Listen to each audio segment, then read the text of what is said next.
In 1967, Agnès Varda came to San Francisco where she met a quirky, distant relative of hers among the houseboats of Sausalito. The short film Oncle Yonko was shot immediately upon their reunion, based on Varda's serendipitous desire. She staged scenes and conducted offbeat interviews in the 3 days she had remaining of her stay in southern Marin, galvanizing their joyful connection and the exuberant feeling of being and connecting. So I wanted to channel that very present energy as I welcome our viewers to this evening's upcoming film, CLEO FROM, from my home in southern Marin, a place I spend a good part of my time working these days and walking near those very same Maison des Bateaux in Sausalito, where Uncle Yonko was lovingly filmed. My name is Soumyaa Behrens. Normally, I can be found at San Francisco State University, where I'm the director of the Documentary Film Institute and teach in the School of Cinema. As an artist and a writer, I have always drawn inspiration from the pioneering work of Agnès Varda. And each time I meet a film of hers I have not encountered before, I sort of gawk in the awe at the ways in which she uses her camera stylo or a camera pen to evoke a vulnerable sense of authenticity and of desire. Though not at all in the midst of the cinematic revolution known as La Nouvelle Vague, or the French New Wave, Varda is often titled its grande dame, an era of filmmaking that saw a collision of art and literature and rejected the concept that any competency in craft made one artistic in any way. The French New Wave posed questions, demanded an impassioned plea, and most of all excited and exacted la politique des auteurs, a concept that illustrates that the point of view of the director was essential to the cinematic expression and so inextricably tied to it. A concept that's often misconstrued for a signature of some kind, which is not necessarily the case.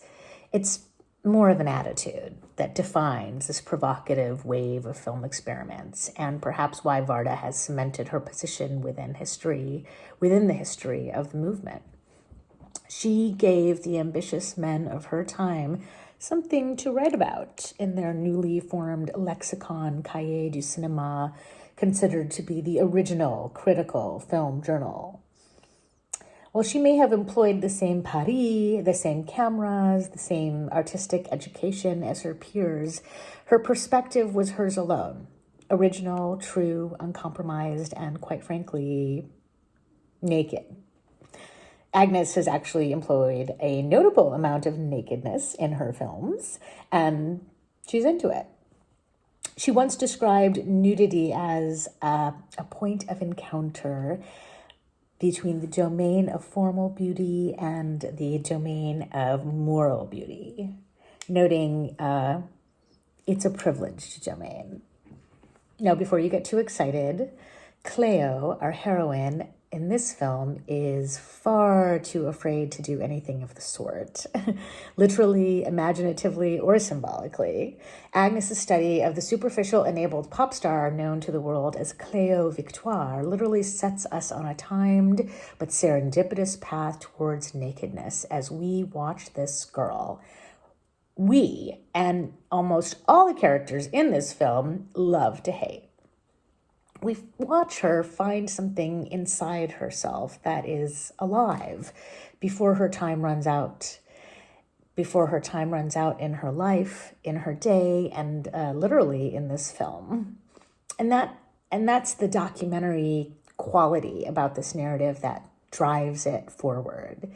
In the chaos of a couple hours in and out of places about Paris on the tail end of the brutal French-Algerian War, our experience is moderated by time running out, marked in chapters every few minutes, not beholden to any sort of plot, more to the shifts in feeling each encounter brings and the reality that things must come to an end. It's the first day of summer, the longest day of the year, and our unforsaken heroine is awaiting results on a cancer test. And in the duration of about 2 hours, We witness and travel with her as she sits with the inevitability of her own death, trying to find an unavailable comfort in her beauty, in her fame, her friends, her lovers. We also get the absolute guilty pleasure of hanging out in the streets, cafes, taxis, and buses of Paris, even traveling in a fancy French Citroën at one point, courtesy of the sympathetic girlfriend of CLEO, who is using her lover's car to pick up film cans clandestinely for him. That episode leads to a film within a film, starring French New Wave beautiful people Jean-Luc Godard and Karina in a silent and troubling charade hearkening cruelty in its simplicity, not unlike our CLEO. Her many encounters are framed by superstition and suspicion and fear of the unknown. And the only color scene in the film, a tarot card reading at the beginning telling her fate, is where you get to indulge in the idea of how we see in our imaginations. The rest is black and white, mirrors, mirrors, mirrors everywhere. From Rivoli Pont-Neuf to Rue Eugène to Nazarene, where art and activist students engulf them, Montsouris Park, and eventually Hospital Row, we feel the city around us, the constant motion of time, history, life into death, outlining an emotional map toward a nakedness of being. In addition to the reflections, the mirrors, the congested framing of the film, time is drawn through the passage from one place in the city to the next. The film takes us on short dérives through the unending circle of Paris, illustrating the experience of terms like psychogeography and theories of the Situationist International written about by Guy Debord in his Society of the Spectacle, and examines the force of such an act. Quote, an unplanned journey through a landscape, usually urban, in which participants drop their everyday relations and let themselves be drawn by the attractions of the terrain and the encounters that they find there. So I hope you find your own way into appreciation for CLEO and the encounters you find in this film over the next 90 or so minutes. After a year of living in fear of dying from the COVID-19 pandemic, there are some keen parallels to the modernity of personal experience and revelation studied in this film.